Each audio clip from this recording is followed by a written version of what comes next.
ਪੜ੍ਹ ਅੱਖਰਾਂ ਨੂੰ ਦਿਲ ਘਬਰਾਇਆ, ਚਿੱਠੀਆਂ ਦੀ ਨੇ ਬਹੁਤ ਰਵਾਇਆ, ਵਿੱਚ ਪਰਦੇਸਾਂ ਦੇ ਵਿੱਚ ਪਰਦੇਸਾਂ ਦੇ ਵਿੱਚ ਪਰਦੇਸਾਂ ਦੇ ਵਿੱਚ ਪਰਦੇਸਾਂ ਦੇ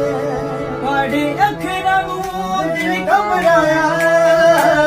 ਚਿੱਠੀਆਂ ਦੀ ਨੇ ਬਹੁਤ ਰਵਾਇਆ,